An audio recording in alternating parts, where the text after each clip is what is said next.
Next up is to check for CN10. Now CN9 and CN10 are normally checked together, but if you want to try to isolate the vagus nerve guy, you can always do ask the patient to take a sip of water.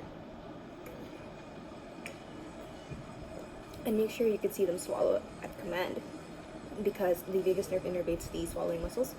Next, we're gonna ask them to say ah with their mouth wide open, and check for if the uvula shifts upwards.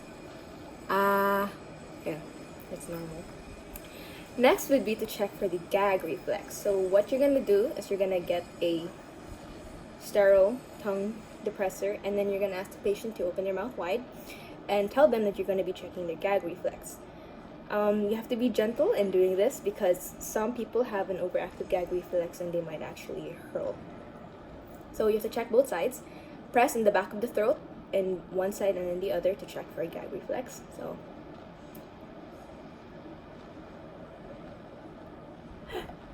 okay, there. That's a gag reflex in both sides. So that's how you check for cranial nerve 10. Although those were normal responses, if the gag reflex only